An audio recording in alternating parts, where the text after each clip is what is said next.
Well, Adam, so what do you think is going to happen with these next 3 games? AJ, excuse me. The next 3 games. Well, I think it's going to go back and forth. I do think the Celtics are going to win today and go up, 3-2. But then I think it's going to go back to L.A. The Lakers are going to get the first game in L.A. And then I think it's going to be a really close Game 7. And towards the end of the game, I think the Celtics are going to pull it off in Game 7. And I hope they do. I'm rooting for them. I think also coming from being I'm a Knicks fan, guys. Everybody knows I'm a Knicks fan, but I don't think the Lakers have the team to go down as one of the great championship teams this year, and to have like the Celtics a little bit underachieving go and just win, I think would be great. Interesting that you brought that up, because people say to me, because I'm actually pulling for Boston in this series, and people say to me, oh, you're a Knicks fan, how you pull for Boston? It has nothing to do with the team Boston. It has the fact that I like the guys that are on that team, and I don't understand why I don't like anybody on Boston. No? My favorite player right now in the finals is Derek Fisher.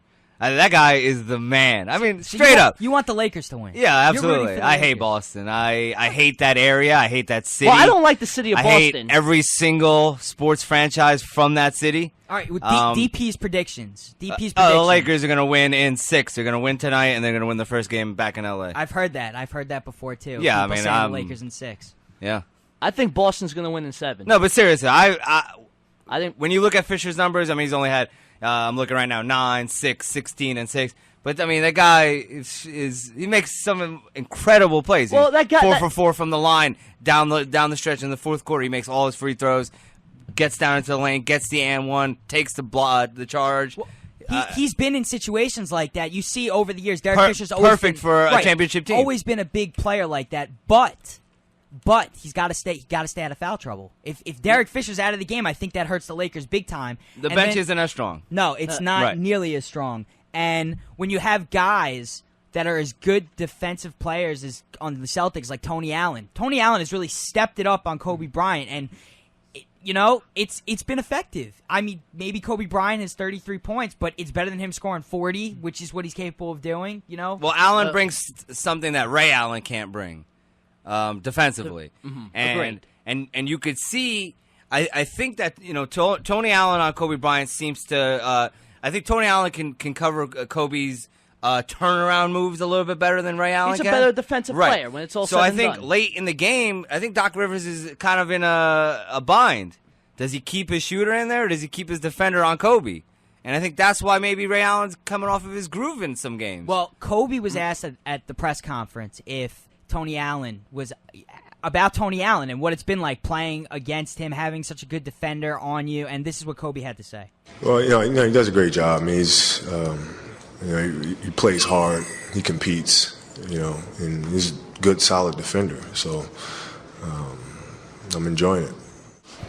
I'm not really too concerned about it, to be honest with you. I mean, I'm more concerned about getting rebounds and getting the loose balls and stuff like that. I mean, when push comes to shove, I can always get a bucket. See, and that's just it. Push comes to shove, he could always get a bucket. He's right about that. But it hasn't happened. Tony Allen has really shut him down. Well, in that case, and I think, touching up what you were saying before, Doc Rivers needs to do maybe a little bit of a better job of making the adjustments. So if you said that the defense with Tony Allen in there, it might be better suitable for him to cover Kobe. That's when he should leave Paul Pierce at the 3 and start running more plays for Paul Pierce and have him be the legitimate scorer, as opposed to just trying to set up Ray Allen for a 3-point shot or around the screen. Let Paul Pierce create and do what he does best and try to get to the hole. Well, the games 3 and 4 in Boston, Kobe went into the fourth quarter with around 20 points, and he didn't get his first field goal in the fourth quarter. But in both those games, now Game 3 was a win, Game 4 was lost, but Kobe didn't end up scoring his first field goal until about 6 minutes left. So Tony Allen's definitely doing his job. Hey guys, we're going to take a quick break. We'll catch you back on the other side. Continue to hear from Phil Jackson with the Lakers. Be right back. Now here's a guy who likes to dunk on his 8.5-foot rim. Take it away, AJ. I am not shy about it. Talkin Hoopz, chataboutit.com, powered by CBS. Call us, 877-242-8212. And I, again, am not shy to admit I dunk on an 8.5-foot rim. I can. I'm short.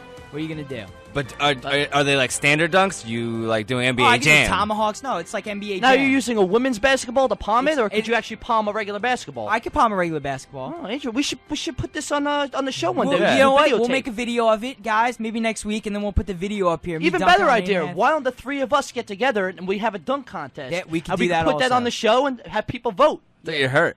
Uh, James could be. I'll be the James the is judge. the next Andre Iguodala You give him in the making. You give him. He'll be the judge.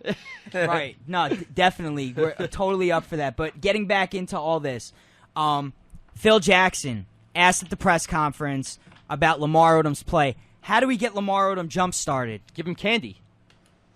Honey buns. So you get an electrode, you know. Electrode. We're trying to get him through the offense and into various spots, but he still has a guard role out there. So his responsibility is to actually bring the ball up and initiate the offense. That gives us kind of a unusual attack. It gets Kobe at the wing, and it's something that obviously Boston's quite prepared to try and stop. And the quickness of Davis, who's a rather unusual player in the NBA with his size, still his quickness is, I think, affecting Lamar. So Lamar Odom has not been effective, and it's just been a problem for the Lakers because he's a big key part of their offense. When he has a good game, the Lakers play well. The Lakers play well when Lamar Odom has a good game. And again, and then you got Ron Artest not hitting shots. Yeah, he had the winner against Phoenix, but it was he had 4 points that whole game. That's not going to win against Boston. Boston is a good defensive team. Boston and could score also. They have all the pieces. You're not playing the Phoenix Suns. You're playing the Boston Celtics. AJ, you took the words right out of my mouth. It's That's it. because Boston plays defense. Phoenix got better defensively, but Boston is a defensive-oriented team. To whereas the shots that Lamar Odom was getting, or Ron Artest was getting in the last series, they're not going to be able to get those type of shots in a series like this. That's why they have to add other aspects to the game in order to get to the hole. And don't get me wrong, I still think offense will one day win a championship. I do believe that. But in this situation, there's defense with good offense. So the Lakers need to get Lamar Odom going. He needs to come out of his slump, wake up, stop thinking about his wife, Chloe, and all that stuff. And She was on everything that's Jimmy going Kimmel the other night. And tell you the truth, she looked good. I'm glad Her, she Really? yeah, she looked good, and she was on with the other one. Not Courtney. I'm so glad she Kim? looked good. 'Cause No, not- that's oh, all Courtney, That's all Courtney, Lamar Odom's yeah. thinking about. I'm so glad that she looked good, but it's not helping. Maybe she needs to uglify herself but- a little She has bit. sexy legs. I'm not gonna lie. All right, but that's besides the point. End the Odom does conversation. this. He disappears. This has always been Odom. The people who've been seeing Odom have always wondered, why isn't he now not in the same category as Gasol and Duncan and all those guys? Because Inconsistency. yeah, but what is it? Is it his ethic? Is it anyway? Either way, you're on Game 5 and we're still talking, and Phil's talking about having to jumpstart him. This is Game 5 coming up. It's hard. Maybe it just goes to show that, I mean, for as talented as Lamar Odom is, he's not as talented as people maybe try to portray him to be. Or maybe it really is his candy problem. Maybe he's going through like a sugar low or something, and that's really affecting him on the court. Right. Because obviously that's the difference between a guy like Pau Gasol, who's going to be consistent every night, versus Odom, who can't get himself into the offense. Well, when did that candy story break? That was last year's, year. right? Yeah. Well, they went on to win the championship last year. I mean, I don't think that was unbelievable. And okay, and Hard candies, gummy candies, honey buns. the other and big cupcakes. story. The other big